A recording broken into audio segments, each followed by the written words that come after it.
Très chère auditrice, aujourd'hui j'avais envie d'aborder un sujet qui revient très souvent, un sujet qui fait encore débat et un sujet qui génère parfois de l'incompréhension, du rejet, voire même des moqueries.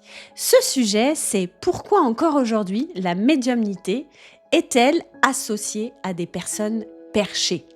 Pourquoi, dès qu'on parle de médiumnité, certaines personnes pensent immédiatement à des personnes exagérées, fantasques, marginalisées, voire complètement déconnectées de la réalité? Dans cet épisode, je n'ai pas envie de te convaincre, je n'ai pas envie non plus de te prouver quoi que ce soit, et surtout, je n'ai pas envie de te juger. J'ai simplement envie d'apporter de la compréhension parce que tu sais que pour moi c'est très très important et ça fait partie de ma mission. Je voudrais juste t'aider à poser un regard plus juste sur ce qu'est la médiumnité et peut-être aussi te rassurer si tu ressens des choses et que tu n'oses pas toujours les écouter. Alors installe-toi confortablement et c'est parti pour une nouvelle chronique d'une médium.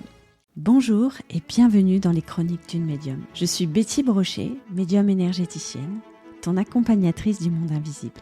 Dans ce podcast, je t'emmène au cœur de mes aventures extraordinaires, là où les esprits se manifestent et les âmes se transforment. Que tu sois novice, curieux ou praticien aguerri du monde invisible, chaque épisode est une fenêtre ouverte sur des expériences spirituelles captivantes et des transformations profondes. Je te raconte les histoires fascinantes de ma vie en tant que médium et les récits inspirants des transformations vécues par mes clientes grâce à leurs rencontres avec l'invisible. Laisse-toi porter par ces histoires intimes et vibrantes. Ensemble, explorons les dimensions cachées de notre existence et découvre ce monde extraordinaire qui peut tant nous apporter. Abonne-toi dès maintenant pour ne rater aucun voyage. Ouvre grand tes oreilles, tes yeux et toutes tes sensations. Le voyage commence maintenant.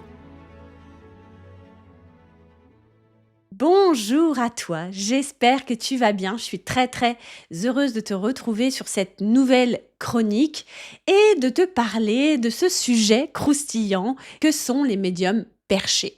Je sais pas toi, mais moi j'entends ça à toutes les sauces. Et je dois t'avouer que quand j'entends dire que les médiums sont perchés, je ressens un petit peu d'amusement, ça grince un peu. Pourquoi ça grince? Parce que je ne comprends pas. Et tu sais que pour moi, que la compréhension, ça fait partie un petit peu de ma vie. Et donc, en 2026, quand j'entends dire que la médiumnité est associée encore à des figures caricaturales comme Madame Irma ou Madame Soleil, ça vient un petit peu me confronter. Alors, je suis sûre que si t'es médium, on t'a déjà fait cette remarque pour te taquiner. Bon, soyons honnêtes, ça fait pas toujours rire de se faire comparer à Madame Irma parce que ce sont encore une fois des femmes qui sont dans une forme d'exubérance et les médiums, eh bien, ne sont pas toujours dans cette forme d'exubérance. Et puis, il y a aussi, il faut le dire, quand tu regardes la télévision, ces films, ces séries qui ont toujours tendance à tout exagérer, dramatiser quand tu pouvais regarder Charme ou Sabrina la sorcière. Alors bon, je fais peut-être des vieilles refs, hein, excuse-moi. Je fais les références des années 90, mais en tout cas, ce qu'on oublie souvent, c'est que le cinéma et les réseaux sociaux, eh bien, ils sont là, eux, pour créer du sensationnel et pas pour toujours transmettre la réalité et la vérité de ce qui est vraiment. En tout cas, sur les réseaux sociaux aujourd'hui, eh bien, on voit encore pour moi, beaucoup d'autres personnes qui se mettent dans des rôles, dans des personnages. Et si tu tapes médium sur Insta, eh bien, tu verras que parfois, tu tombes sur des personnes qui sont très excentriques et qui peuvent faire peur. Et de toute façon, quoi qu'il en soit, elles feraient n'importe quoi pour attirer l'œil, attirer du like, attirer des vues, même à se ridiculiser. Et puis, tu as aussi ce type de personnes sur les réseaux sociaux qui font croire que leur médiumnité est réservée à des êtres à part, donc qu'ils sont eux-mêmes des êtres à part et que il n'y a qu'elles qui peuvent te transmettre tel message ou telle information. Et encore, ça, c'est fait pour attirer et convertir. Et forcément, quand on ne va pas bien, quand on se sent pas très bien dans sa vie, Parfois, on a juste besoin de considération et on va pas chercher plus loin et on reste bloqué sur ces images et à partir de là, eh bien, on peut, juger, croire, à différentes choses et on entend dire: «Bah, c'est quoi ces conneries?» Alors évidemment, je mets beaucoup de nuances, hein, par rapport à ce que je suis en train de te dire. Encore une fois, je suis pas là pour, juger ni critiquer, parce que sur Insta, sur les réseaux sociaux, il y a, vraiment, bah, des médiums extraordinaires que moi-même je suis et pareil au cinéma. Il y a, aussi des films ou des séries qui montrent la vérité de la médiumnité et ce que c'est aussi, qu'une vie de médium. Si tu regardes la série Medium ou Ghost Whisperer, je sais pas si tu connais, encore une fois, c'est des refs un peu des années 2000, désolée. Mais là, on voit vraiment bah, que la médium a une vie de famille, qu'elle a des connexions et qu'à côté, elle a un travail et que ces connexions, en fait, sont là, arrivent à certains moments et elle s'en sert pour aider les personnes qui sont concernées par ces connexions. Par contre, ce que je trouve vraiment dommage dans ces séries, c'est que on montre très souvent des femmes médiums qui sont débordées par leur perception et submergées par l'invisible. Et ça, c'est pas non plus la réalité, puisque quand tu as une médiumnité saine et que tu es en maîtrise en fait de tes capacités, eh bien ces connexions peuvent se maîtriser et donc tu n'es pas débordé par tes perceptions. Mais malheureusement, encore au jour d'aujourd'hui, on croit beaucoup ce qu'on voit et croire que le monde invisible peut nous contrôler. Et évidemment, ça fait peur à beaucoup de gens et ce qui est légitime, hein, évidemment, je le conçois parfaitement. Quand tu te dis, bah, je vais pas, quand tu vois que parfois tu peux te faire envoûter juste à une simple connexion par l'intermédiaire de films, tu dis, bon, bah, je vais peut-être pas me frotter à ça, mais encore une fois, ce ne sont que des perceptions pour attirer la vue, la conversion. On est là dans le sensationnel pour venir justement happer eh bien l'œil et attirer du clic et du like.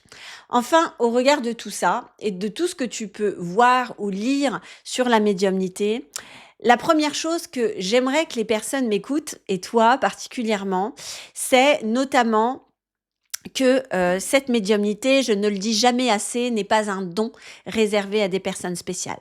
Contrairement à ce que tu peux voir peut-être sur certains comptes, la médiumnité, moi je prône tout ça parce que ça fait partie aussi de mes engagements avec l'univers, c'est une capacité naturelle que l'on peut tous développer.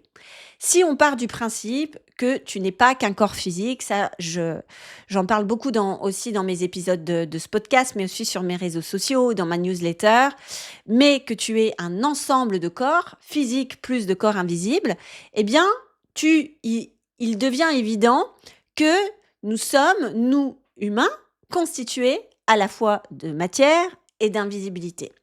Alors, aujourd'hui, encore, notre société, évidemment, a du mal à intégrer ça parce que c'est très simple, hein, c'est même fonctionnel. Nos cinq sens ne perçoivent pas en fait ces dimensions d'invisibilité. Et quand nos cinq sens, qui sont reliés directement à notre cerveau, ne perçoivent pas, bah, qu'est-ce que dit notre cerveau? Ça n'existe pas. C'est aussi simple que ça. Pourtant, aujourd'hui, on s'ouvre quand même de plus en plus à ce monde invisible-là. Et depuis très longtemps, déjà dans les années 30, on parlait déjà de champ aurique. Je ne sais pas si tu connais le procédé Kirian qui mettait en avant par la photographie l'aura. Et puis aujourd'hui, on a aussi des technologies qui permettent de visualiser les déséquilibres énergétiques, notamment la caméra BioWell qui est issue d'un travail d'un scientifique russe Korotkov qui travaille à l'université de Saint-Pétersbourg. En fait, aujourd'hui, quelques praticiens l'utilisent en France et ça permet vraiment, par la technologie, la science, de voir réellement dans la matière ton invisibilité. Et tu peux même observer, en fait, grâce à cette technologie, tes déséquilibres et tes failles énergétiques. Donc, si on pousse un peu plus loin, si tu as une faille énergétique, il faut faire attention parce que tu peux développer une maladie sur cette zone-là. Donc, c'est vraiment le top. Maintenant, il faut savoir comment rééquilibrer énergétiquement. Alors, cette technologie-là, elle va utiliser la radiofréquence pour venir déséquilibrer tes corps énergétiques parce qu'on part du principe que, en fait, nous sommes énergie, donc nous sommes fréquence. Et quand une fréquence est déséquilibrée, eh bien, c'est en travaillant avec les énergies et les fréquences qu'on rééquilibre. Un petit peu comme quand tu recharges une pile, tu vois. Eh bien, là, c'est une technologie qui est utilisée, mais les fréquences, finalement, tu peux en avoir partout. Quand tu utilises l'énergie du son, qui est une fréquence, avec l'intermédiaire, par exemple, de la sonothérapie, donc les bols tibétains, les bols en cristal, etc., ou même les diapasons, tu vas rétablir une forme de fréquence qui est saine dans ton organe. Et puis les fréquences, eh bien, tu peux aussi les trouver par l'énergie du toucher. Donc quand tu touches, en fait, tu apportes une forme d'énergie au corps et donc par le toucher, donc que ce soit par le massage, que ce soit par le soin énergétique, tu vas rétablir des fréquences. Donc il y a plein de manières en fait qui sont dans la matière, qui sont scientifiquement prouvées et qui émettent des fréquences qui peuvent aujourd'hui venir rééquilibrer les corps énergétiques et la science en fait avance là-dessus, ce qui permet donc aux personnes, aux énergéticiennes, mais aussi aux médiums, celles qui voient dans l'invisibilité, de commencer à avoir de la crédibilité dans leur pratique. Mais tout ça, en fait, demande aussi que on reconnaisse que notre corps a une part d'invisibilité. Et aujourd'hui, je pense que si on faisait une statistique comme ça, vraiment de manière globale, 90% des gens, si tu les interroges, si tu leur demandes de quoi est fait ton corps, ils vont te dire de matière. Ils vont jamais prendre, ils vont pas, peu vont te dire, bah il y a la matière, mais il y a aussi l'invisible, les choses qu'on ne voit pas. Et aujourd'hui, si on part du postulat que nous sommes un corps énergétique, bien c'est aussi reconnaître qu'on a une âme. Alors ça, c'est aussi assez complexe dans la tête des gens, parce que âme, c'est aussi parler de religion. Donc, on va soit faire l'amalgame avec la religion, qui n'est pas du tout une approche médiumnique, ou alors, eh bien, on va faire l'approche avec le contact défunt, la médiumnité, mais vu d'un point de vue, on va dire, loufoque. Donc, aujourd'hui, quand on est capable en fait de reconnaître que nous sommes un corps de matière, mais aussi un corps d'invisibilité, c'est aussi nous permettre d'ouvrir la porte à une vision beaucoup plus large de la vie, de la mort et de l'expérience humaine.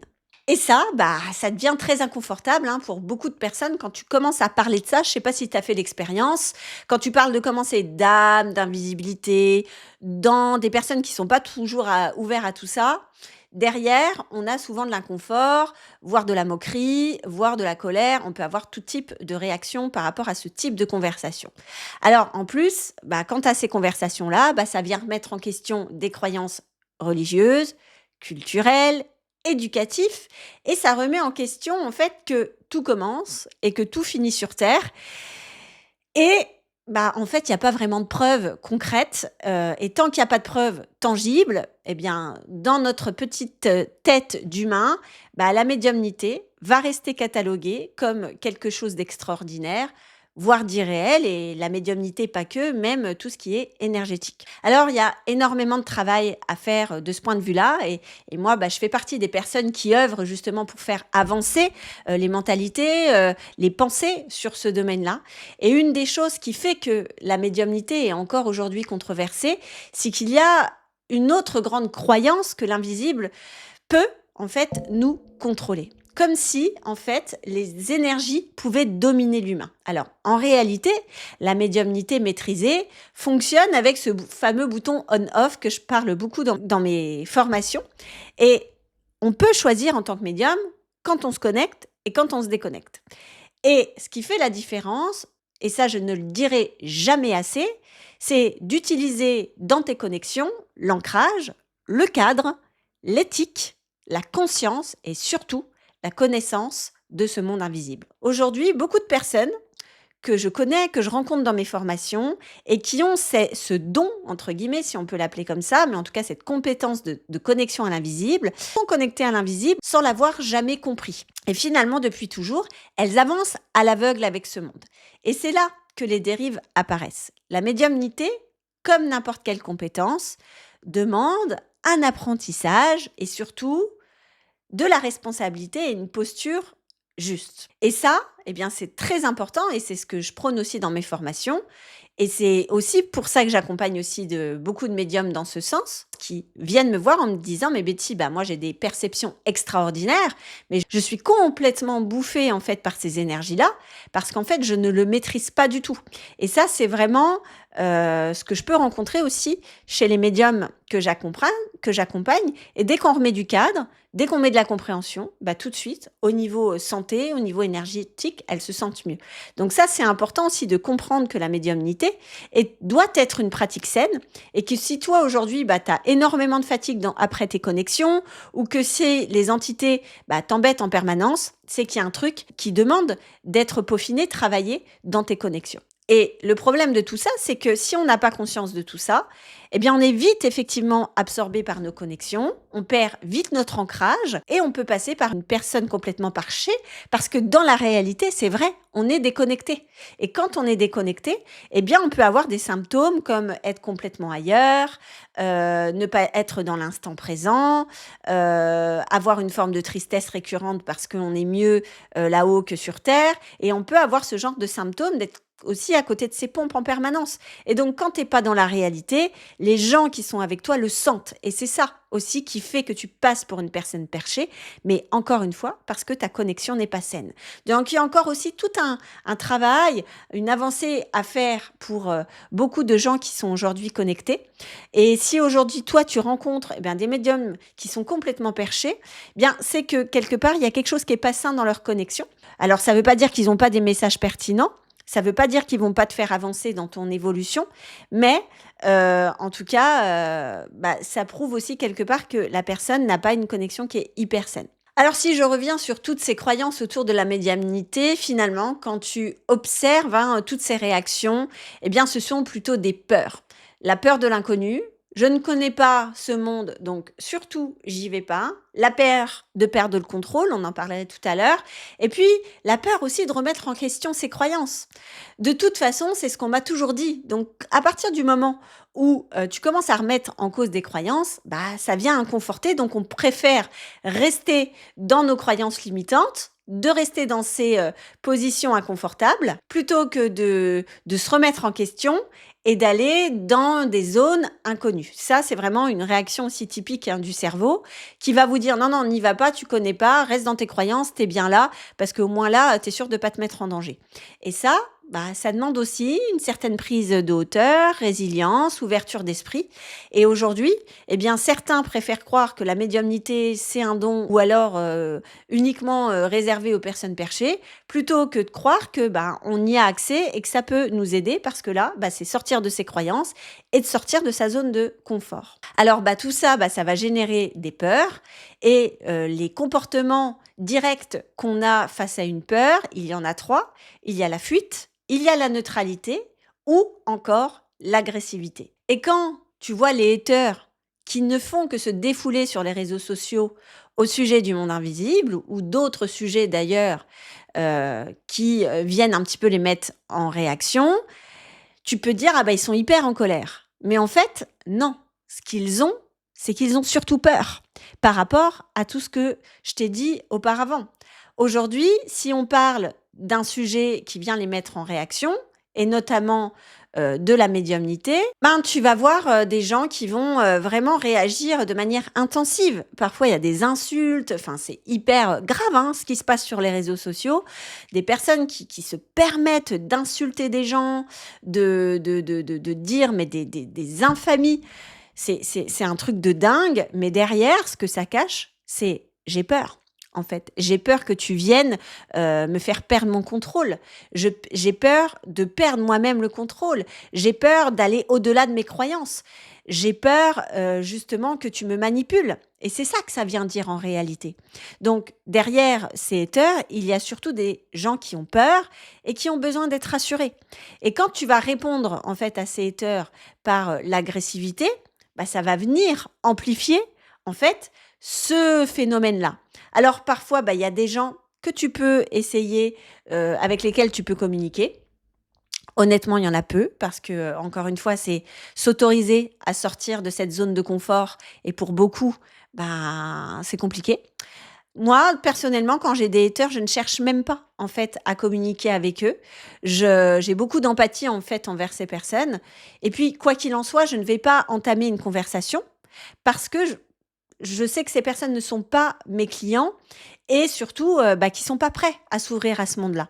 Donc je ne vais pas user encore une fois mon énergie à chercher à convaincre, à prouver quoi que ce soit, parce qu'ils ne sont pas ouverts et perméables à ce genre de discours. Moi, mon focus, c'est d'accompagner celles et ceux qui ressentent un appel, de la curiosité, et puis qui se disent: «Ah, pourquoi pas?» D'ailleurs, j'ai une question à te poser aujourd'hui par rapport à cette notion de médiumnité. Est-ce que tu es plutôt convaincu de la médiumnité et du monde invisible en disant: «Ouais, je sais, j'en suis sûre, ça existe». Tu as plutôt de la curiosité ou tu as quand même au fond de toi une réticence? Alors, si tu as envie de me répondre à ça, je t'invite à répondre sous cet épisode ou à venir me contacter en MP sur mes réseaux sociaux. Je me ferai vraiment un plaisir d'échanger avec toi parce qu'encore une fois, moi, je ne cherche pas à prouver, à convaincre quoi que ce soit, mais qu'on ait une conversation en fait sur ce sujet pour t'offrir, si tu le souhaites, une autre vision ou un apport en fait de connaissances par rapport à ce monde-là. Alors voilà, désolée, je vais peut-être te décevoir à ce stade de l'épisode, mais si tu cherches une médium perchée, désolée, c'est pas avec moi que tu vas la trouver parce que je suis pas ce genre de personnage. Moi, je m'affaire à être une médium et surtout une femme tout à fait normale parce qu'aujourd'hui, eh bien, je suis mariée avec un homme exceptionnel depuis 26 ans.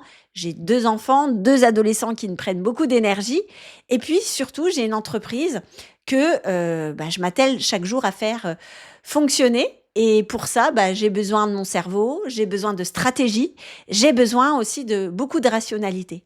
Ma médiumnité, ça ne me coupe absolument pas de la réalité. Au contraire, je dirais même qu'elle m'y ramène. Elle m'aide d'abord à accompagner mes clientes en profondeur et à comprendre davantage leur schéma, leur blocage et leurs fins profonds. Et quand j'accompagne, en fait, je couple toujours la médiumnité à du coaching pour vraiment avoir un accompagnement très concret. Parce que quand tu transmets un message en tant que médium, ça aide pas forcément à passer à l'action. Et ça ne suffit pas pour l'aider à atteindre ce qu'elle désire, ses objectifs. Ma médiumnité, elle m'aide aussi dans mon business. Souvent, quand j'ai besoin de faire des choix, je demande au guide, je me tire des cartes et à partir de là, ça m'aide toujours à faire des choix alignés, à sentir ce qui est bon et juste pour moi à l'instant T et puis à savoir aussi comment je peux optimiser les choses pour arriver à mes objectifs. Et surtout, ce qui est important que je te transmette aussi dans cet épisode, c'est que quand tu as une médiumnité saine, eh bien, tu n'es pas connecté en permanence. Moi, je ne suis pas connectée en permanence et mon œuvre à moi, c'est de faire des ponts entre l'invisible et le visible. Et très souvent, 80% du temps, eh bien, je vis dans la matière parce qu'une médium, eh bien, c'est avant tout ça. C'est de faire des ponts entre le visible et l'invisible et de transmettre, mais pas tout le temps. Parce que nous sommes là pour vivre sur Terre, pour vivre des expériences terrestres et pas pour nous réfugier sans arrêt dans cette invisibilité. Parce que quand on est dans ces états-là, eh bien, c'est que, encore une fois, notre vie, mais aussi notre médiumnité, n'est pas saine. Alors aujourd'hui, si tu cherches une réponse à la question la médiumnité, est-ce que c'est fait pour les perchés? Ma réponse, tu l'as bien comprise, est non. Évidemment, cette médiumnité peut te rendre dans cet état si tu n'as pas de cadre, si tu n'as pas d'ancrage ou que tu n'as pas conscience de ce que tu es en train de faire. La médiumnité, quand elle est vécue de manière saine et éthique, c'est un outil extraordinaire. Et j'insiste sur le mot outil, compétence. Elle permet de mieux te connaître, elle permet de mieux te faire comprendre la vie et surtout de faire des choix plus justes en cohérence avec toi-même. Alors si cet épisode t'a permis d'ouvrir une porte, t'a permis de te rassurer ou simplement de semer une petite graine, eh bien j'en suis très heureuse parce que j'ai rempli ma mission. Je te remercie infiniment pour ton écoute. N'hésite pas à venir partager avec moi sur mes réseaux sociaux, en commentaire sur ce sujet. Je serai vraiment heureuse de te lire et je te dis à très très bientôt pour une nouvelle chronique d'une médium et j'espère profondément que tu vas pouvoir t'autoriser à croire que la médiumnité n'est juste qu'une compétence à développer et que tu peux t'autoriser toi aussi à venir développer ça en toi pour accéder à tous tes désirs. Bye bye!